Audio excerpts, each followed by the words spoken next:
Hey guys, what's up? Toboloco here. Today we're back with the 2014 FIFA World Cup Brazil game.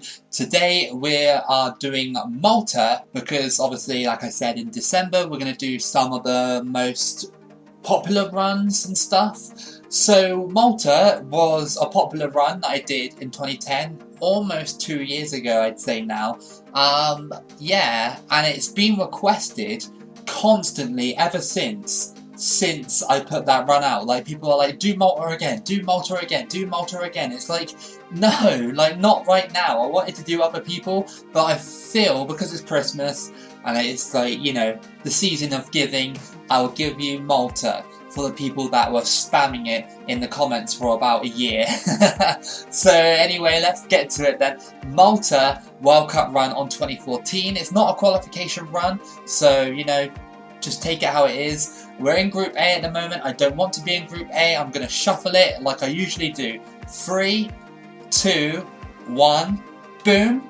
And we're still in Group A, but we've got Cape Verde Islands, Northern Ireland and Yemen. So apart from Northern Ireland, I feel like this group is up for grabs, especially that second place spot. If Malta can play well, then yeah, we'll get through, just like we did on the 2010 run that we did. If you haven't checked that out, I highly recommend it. It is a decent run. Group F looks like a massive group of death. Look at that. Spain, Argentina and Ivory Coast in the same group, and then Iraq is just sat there like, help. So our first match of this World Cup is against Cape Verde Islands. Cape Verde Islands on this game are rated 2.5 star, I think, or maybe 3 star. Fairly decent African side. They actually, in the 2022 campaign, they almost got through to the third round of African qualifying, but they lost against Nigeria in their last match, and I think another result went the other way that they were expecting, so unlucky to them, but they are a fairly decent team and I gotta watch out for it. Malta, on the other hand, although they're a one-star team, they are one of the stronger one-star teams in Europe. Maybe not back in 2014, but we're definitely seeing Malta slightly improve against some of the smaller nations, such as in the Nations League, in their Group D and stuff. You're seeing Malta pick up a few more wins against them, and the Nations League, obviously, very good idea to put all these smaller nations next to each other. Let's see if Malta can pull off a few surprises in this one and see if they can have a really, really good run. It's a good through ball.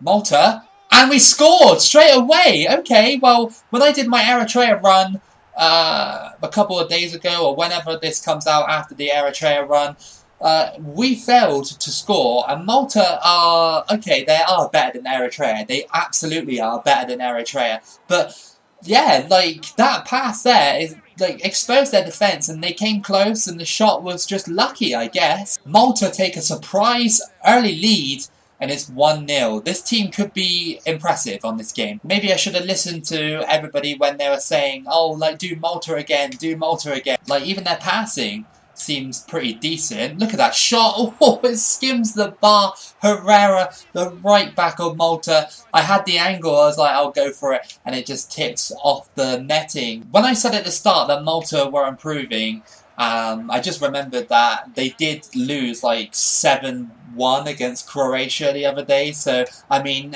yeah, they are like improving against other teams. Maybe not the top 20 teams in the world. Through ball here. Is he offside? He might be. No, he's not. Oh, wow, he turned that guy, and one of the other defenders just randomly slid in the box. I don't know why. He was nowhere near him. No, it's offside. Thank God for that.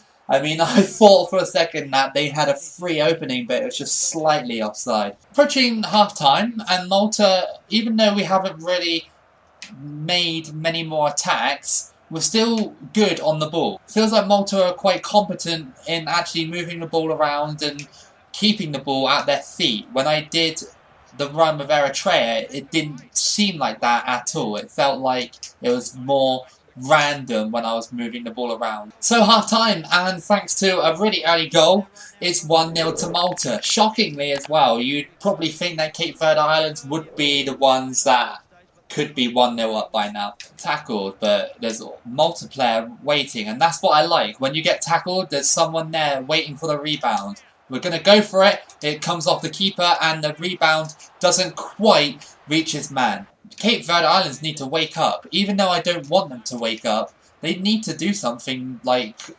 more for their fans in this one, because otherwise they're going to lose their opening game to Malta. Good tackle. Come on. Trenby.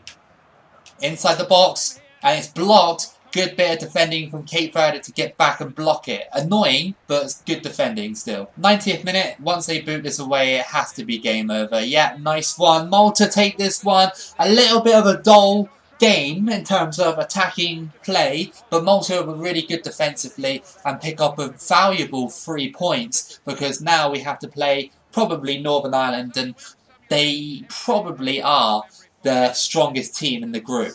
I'm kind of hoping I got Yemen in the next game, because they are a 1-star team also, and I can't imagine that they'd be too much better than Malta. I'm fairly sure Malta would be better ranked team on this game. Malta versus Northern Ireland, they are probably like I said earlier, the strongest team of the group. We just need to be sound defensively, and I think we got this. I mean, Northern Ireland, even though they are the strongest team in the group, they're not as good in this game.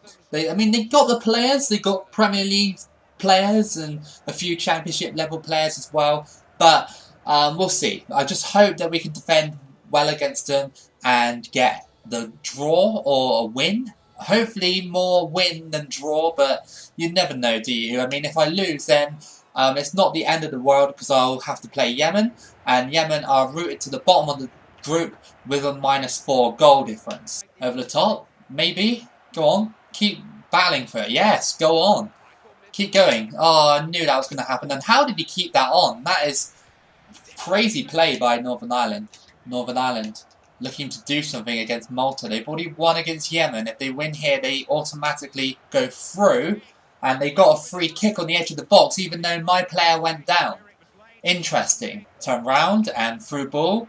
Have you got the pace? Have you got it? No, you haven't. Has the goalkeeper got... Oh, wow! That was a howler by the keeper. And we scored a little, I guess, skill shot. And that was a massive mistake by Northern Ireland. They can't believe it, their fans. What is the goalkeeper doing? Maybe a bit of miscontrol. And look at this cheeky finish there. Look, it was unnecessary, but Malta did it anyway. And it's 1-0 to us. It was a gift, an absolute gift by Carroll. I can't believe the goalkeeper took that long on the ball. Like, usually when the goalkeeper gets it, they immediately clear it. Oh, that's good. Can we go for it? He's chipped him, and it's gone in. I mean, that was a cheeky chip. And Mifsud scores the second goal for Malta. I mean, incredible, really, by this team. And another defensive error, pretty much, because I think I tackled him to get the ball back, and it went across goal. No, it wasn't. It was just a pass, and then, yeah, it just felt like a defensive error. I mean, maybe I don't know what I'm talking about, but, I mean, the goalkeeper didn't handle that chip at all. Half-time, and we've got a massive shock on the cards. Malta are leading Northern Ireland by 2-0. One was a mistake, and I feel like the second one was kind of a really bad defensive breakdown. I can't believe that we're in this position right now. I want to keep the pressure up with Malta and try and score more. Imagine if I beat Northern Ireland by like 4-0. Crossed in.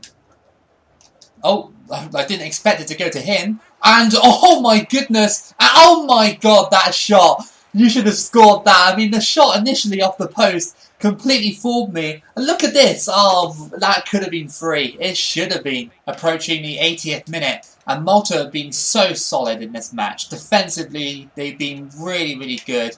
Northern Ireland have been really, really bad in front of goal anyway. And yeah, it just hasn't been their day. And they're going to have to do it against Cape Verde Islands. They do have a free kick though, which they could easily score to get a goal back. And this free kick does not look good for us, and Brunt fires it past the post. Would have thought he'd done better on that one, considering there was like a massive gap on the right hand side of the goal. This is going to be game now. Once he kicks it away, it's game over, and round of 16 time for Malta is going to happen. Yes, It is definitely round of 16 time. Wait, no, it was offside. Okay. Well, not round of 16 time yet. It is now. Malta have done extremely well to win that match, and the last match against Yemen doesn't matter for us unless Yemen won their second game, which means it matters for them. Our last match is against Yemen. This match doesn't matter for us, but I checked the groups before going into this, and it's actually still matters for Yemen because they beat Cape Verde Islands. I don't know how much by, but they did beat them. But I feel like this is going to be a very defensive game from Yemen. Don't need to go too hard in this match. Like, even if we do draw it, at least our form won't, like, completely crumble. Over the top.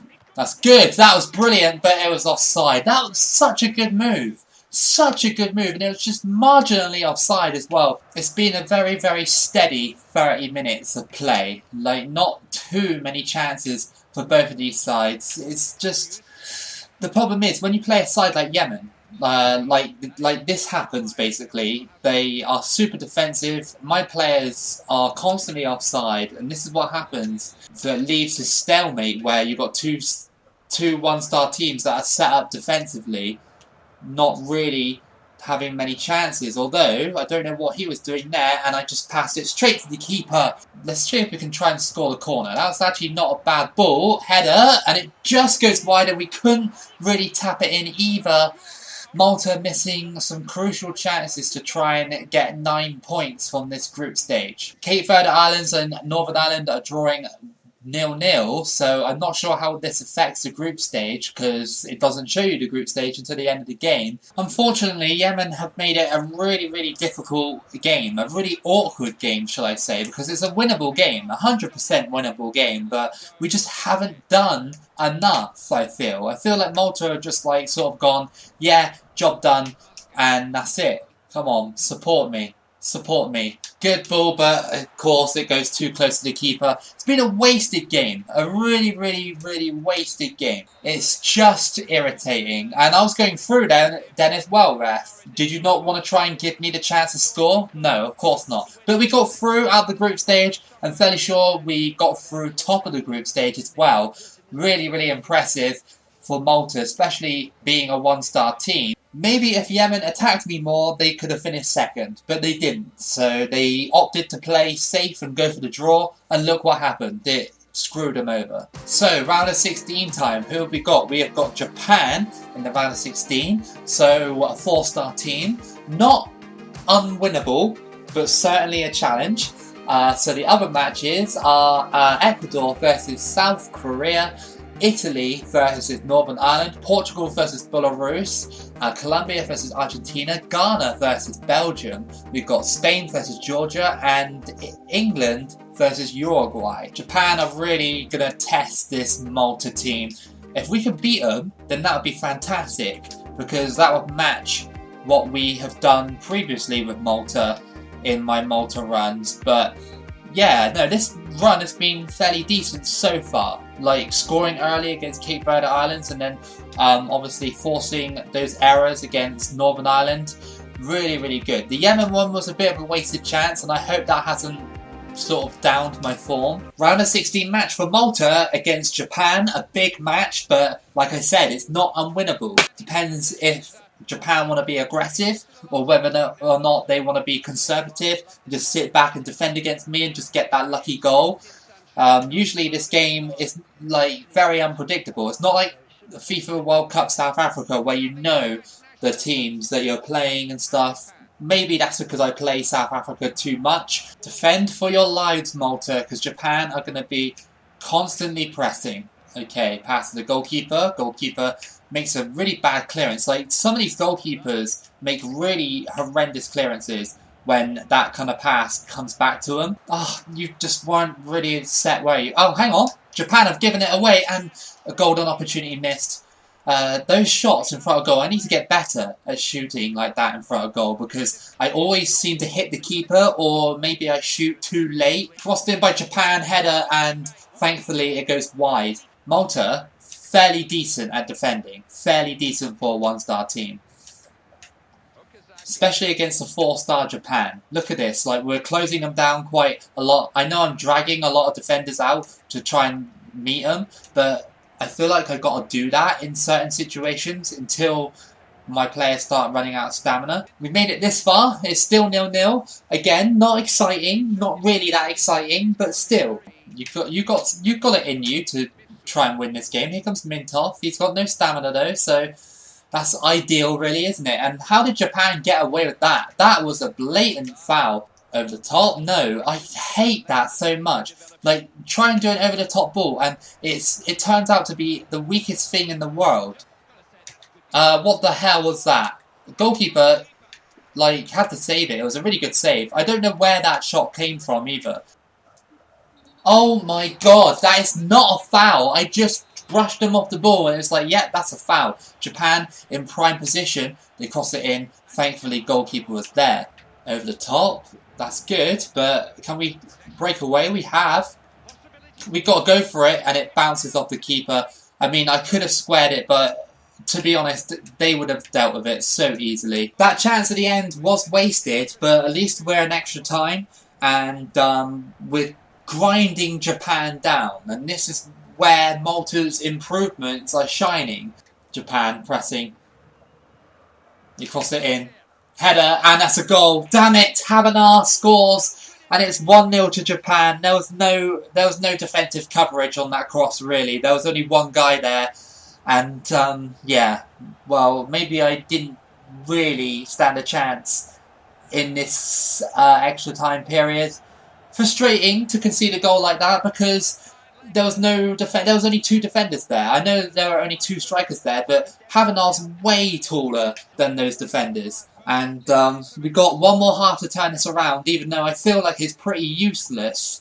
Japan score thanks to basically a tall player being taller than mine. Like I said at the start, there was either going to be 2 ways about this. Either complete dominance or just the fact that like they'll just let me like attack them and then obviously just be really good defensively. And they have been really good defensively.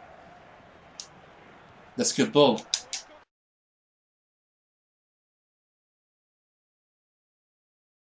Malta, oh my god, why did I not square it? Why did I not square it? That was so stupid. I mean, it could have been offside anyway if I squared it. But another missed opportunity like that. I remember I did something like that in my Eritrea one.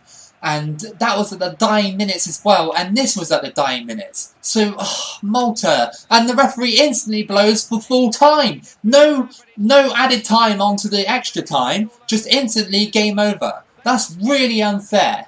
But yeah, Malta go out, and really frustrating to go out like that. Like I said, it's just so annoying. The fact that the computer, when you go anywhere near them, they'll just steal the ball off of you and stuff. It's like, what about the possibility that that player that you're trying to defend against is just stronger than you? Like, what about that possibility? But it just doesn't feel like sometimes this game has that. Like, okay, Malta are a 1-star team and they have less skilled players than Japan, but like there are some smaller teams have maybe some stronger players. I don't know, but it didn't feel like that in this one. And yeah, it was quite even, to be fair. Even like the possession stats and the shot stats as well. So Spain beat Japan in the final, so at least we lost to the eventual finalists. So you guys can look at the tournament tree while I wrap this video up. So that was your Malta gameplay on the 2014 World Cup. You guys have been asking for it for about a year, like spamming in the comments and stuff like Malta, Malta, Malta, Malta. But here you go, here's Malta. If you did like this video, then give it a like and subscribe. Keep it loco as always, and I'll see you again for the next video.